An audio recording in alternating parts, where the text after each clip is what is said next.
ketiga adalah terkait dengan tata ruang tata wilayah. Di dalam Peraturan Daerah Nomor 2 Tahun 2013, di situ ada rencana pengembangan jembatan yang meliputi jembatan Badan Hati dan Terminal Siantar. Artinya dari tata ruang dan tata wilayah kita sudah mempunyai dasar hukum. Kemudian visi dan misi, barangkali ini tidak perlu disampaikan. Kemudian strateginya, ya secara ringkas bahwa pembangunan jembatan ini mungkin kaitannya dengan konsep waterfront city. Konsep waterfront city ingin mengembangkan wilayah sungai menjadi pintu depan atau muka dari kota Kapuas. Kemudian yang ketiga, ini wilayahnya. Kemudian strategi pembiayaan. Nah, barangkali di sini nanti mulai masuk ke KPBU.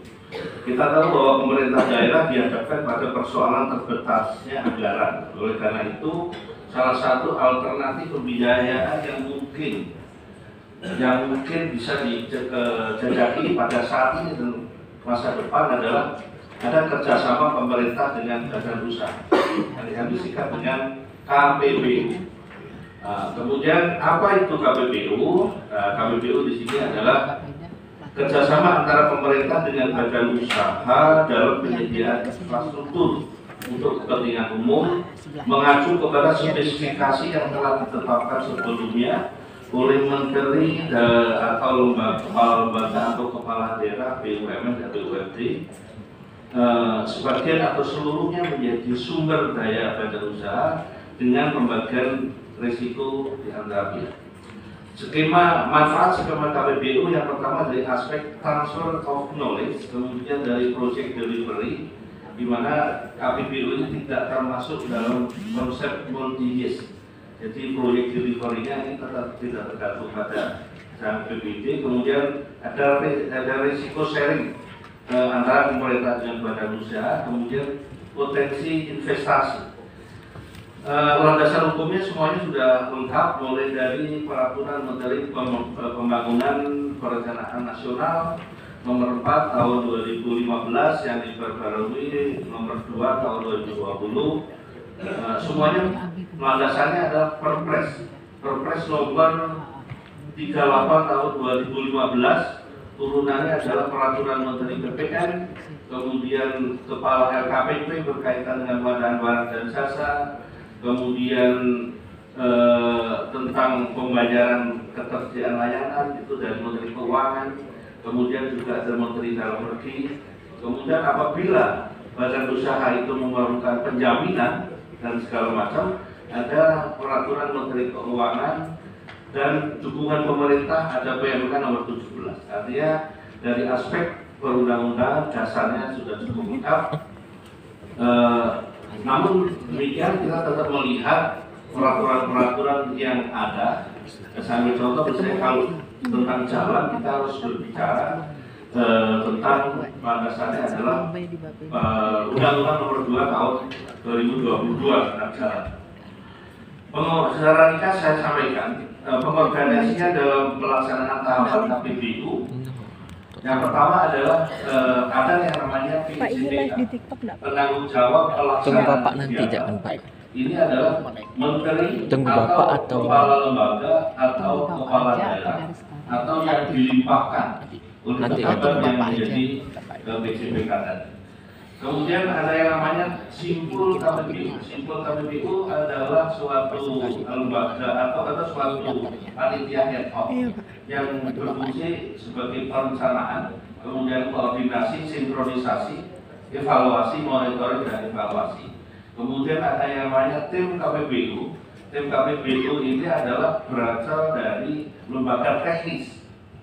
Jadi kalau terkait infrastruktur adalah PU, kalau perhubungan, dia perhubungan dan seterusnya, tugasnya adalah pada tahap penyiapan dan pemilihan pemenang proyek. Karena di dalam KPBU pun mekanisme pelelangan itu juga.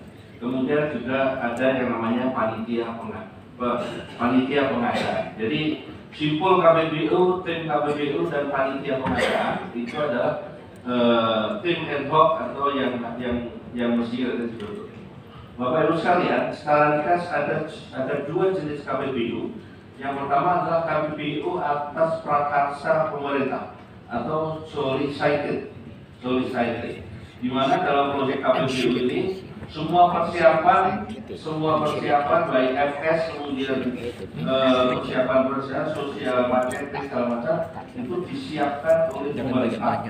Baik, laporan dari Bank Dunia bahwa pada saat ini secara global lebih dari 50% populasi itu tinggal di daerah perkotaan.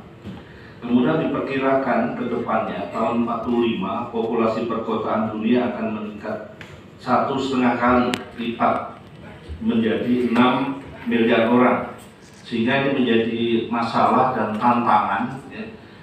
Pemimpin kota harus bergerak cepat untuk merencanakan pertumbuhan dan menyediakan layanan dasar, infrastruktur, dan perumahan.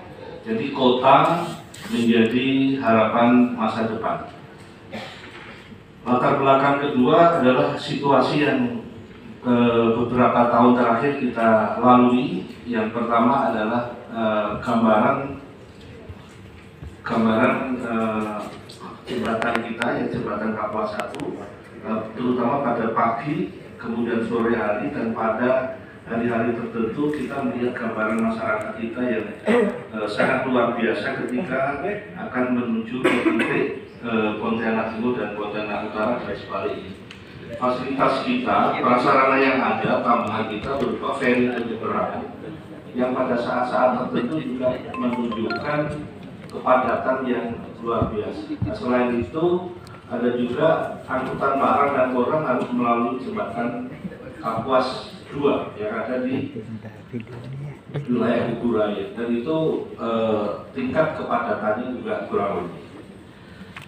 Kemudian dampak kemacetan terhadap ekonomi dan lain sebagainya adalah yang pertama adalah kerugian waktu, ini sudah pasti. Kemudian produktivitas akan menurun, kemudian dampak pada pariwisata. Kemudian kita juga bisa menghitung kerugian biaya waktu. Kalau hitungannya adalah PDRB per kapita atau tambahan dana tahun 2002 adalah sebesar 38 juta rupiah, dikalikan dibagi dengan jumlah kerja tahunan dan sebagainya, waktu di jalan itu akan merugikan secara ekonomi. Ada dampak kemacetan yang belum diteliti, yaitu kaitannya dengan masalah beban psikologi atau stres. Ya, jadi kemacetan apabila tidak diselesaikan dengan baik akan menimbulkan ancaman psikologi berupa stres dan sebagainya. Jembatan kita lebarnya sampai dengan Suramadu 30 meter, nah, panjangnya 500 meter.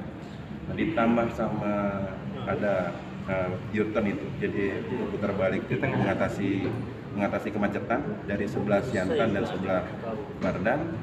Nah, itu totalnya 700 meter. Jadi termasuk jalan aspal keliling ya, kita penataan di situ. Teknologinya kita pakai cantilever, jadi semua pakai kren.